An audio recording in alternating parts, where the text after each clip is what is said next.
শ্রী শ্রী মায়ের কথা। চন্দ্রমোহন দত্তের স্মৃতি থেকে। শ্রী শ্রী মা আমাকে আদর করে চন্দু বলে ডাকতেন। প্রায় প্রতিনিয়ত তার আশীর্বাদ ও সাহায্যই পেয়েছি।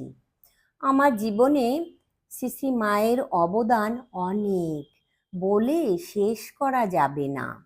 আমি রামকান্ত বসু স্ট্রিট, সেকেন্ড লেনে মায়ের আদেশ মতো বাড়ি ভাড়া করে দেশ থেকে স্ত্রী ও ছেলে মেয়েকে নিয়ে এলাম।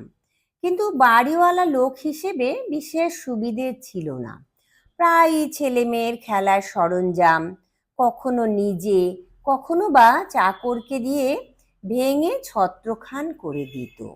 ভাই বোনের খেলা প্রায় বন্ধ হয়ে গিয়েছিল। ওরা মনমরা হয়ে ঘুরত। শেষে এমন হলো, বাড়িওয়ালাকে দেখলেই ওরা ঘরের ভেতরে ঢুকে পড়ত। একদিন শ্রী মাকে বাড়িওয়ালার ব্যবহারের কথা জানাতে মা খুব দুঃখ পেয়ে বললেন, আহা, শিশুদের খেলা বন্ধ করে দিতে ওর মনে একটুও কষ্ট হয় না? তারপরই শরৎ মহারাজকে ডেকে বললেন, শরৎ, বাড়িওয়ালা চন্দুর খোকাখুকির খেলা বন্ধ করে দিয়েছে। তুমি চন্দুর জন্য একটা জায়গা দেখে বাড়ি করে ওর মাথা গোজার ব্যবস্থা করে দাও। শিশুরা খেলতে পারবে না, সে কি হয়? শ্রীমায়ের ইচ্ছায় আর শরৎ মহারাজের চেষ্টায় বাগবাজারের বোসপাড়া লেনে 7.5 কাঠা জমি জোগাড় হলো। শরৎ মহারাজই সব কিছু করে দিলেন। 3.5 কাঠার উপরে হলো বাড়ি, আর বাকি জায়গায় শাকসবজির বাগান। বাড়ি তৈরির সমস্ত খরচ ও ব্যবস্থার দায়িত্ব নিলেন শরৎ মহারাজ। নতুন বাড়িতে ছেলে মেয়ে আর স্ত্রীকে নিয়ে এলাম।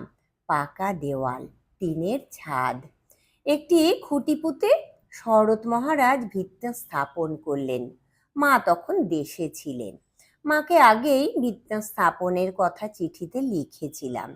মা পত্র পেয়ে লিখিত সমাচার জ্ঞাত হয়ে জানালেন যে, তোমার বাড়ির খুঁটি বুধবার দিন শরৎ যে ঠিক করে দিয়েছে ওইটি উত্তম। সাধু ব্রহ্মচারীদের নিয়ে এলাম গৃহপ্রবেশের দিন। সেদিন শরৎ মহারাজ আসেননি। স্বামী বিরজানন্দ এবং অন্যান্যরা এসেছিলেন। তারা ষোড়শোপচারে শ্রীমা ও ঠাকুরের পট পূজা করলেন, চণ্ডীপাঠ ও রাম নাম কীর্তনও করলেন।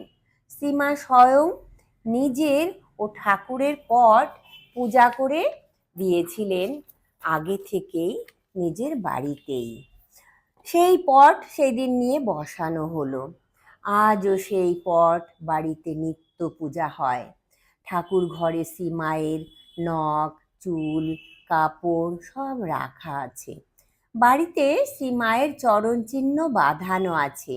মায়ের পায়ে দেওয়া পুষ্পাঞ্জলির ফুল, মন্ত্র পড়া হরিতকি ও মায়ের জপ করে দেওয়া রুদ্রাক্ষের মালাও আছে। শ্রী শ্রী মা একবার এক মুঠো চাল আমার হাতে দিয়ে বলেছিলেন, এগুলো চালের জ্বালায় রেখে দিও পুটুলি বেঁধে, চালের অভাব কোনোদিন হবে না তোমাদের। প্রসঙ্গত একটি কথা বলি, যা আমার স্ত্রীকে ছাড়া আর কাউকে বলিনি।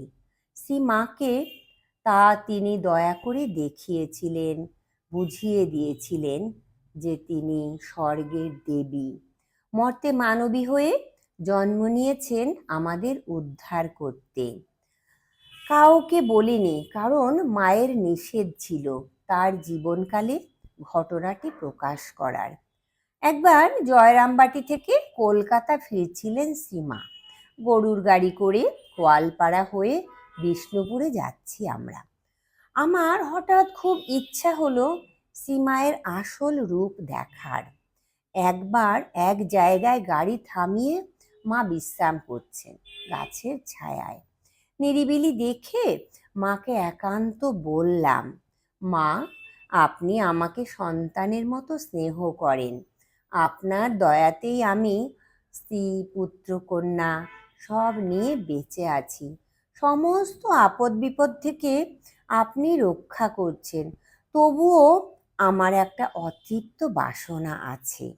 সেই বাসনা আপনি পূর্ণ করে দিলে আমার মনস্কামনা 16 কলায় পূর্ণ হয়। শ্রীমা বাসনাটি জানতে চাইলেন। বললাম, আপনার আসল রূপ দেখাই আমার শেষ বাসনা। মা কিছুতেই রাজি হলেন না। অনেক কাকুতি মিনতি করায় গড়রাজি হয়ে অন্যান্যদের বললেন, তোমরা একটু সরে যাও, ওর সঙ্গে আমার একটু কথা আছে। আমাকে বললেন, দেখো, শুধু তুমিই দেখবে, ওরা কেউ দেখতে পাবে না, কিন্তু আমার আসল রূপ দেখে ভয় পেও না, আর যা দেখবে তা কাউকেও বলবে না যতদিন আমি বেঁচে থাকব। এই কথা বলে মা আমার সামনেই নিজ মূর্তি ধরলেন, জগদ্ধাত্রী মূর্তি। মায়ের ওই দিব্য জ্যোতির্ময়ী মূর্তি দেখে আমি তো ভয়ে একেবারে কাঠ। মায়ের শরীর থেকে জ্যোতি বেরোচ্ছে, চারিদিকে জ্যোতির আলোয় আলো হয়ে গেছে। তীব্র আলোর জ্যোতিতে আমার চোখ ধাঁধিয়ে গেল। তারই মধ্যে দেখতে পেলুম মায়ের দুই পাশে জয়া বিজয়া।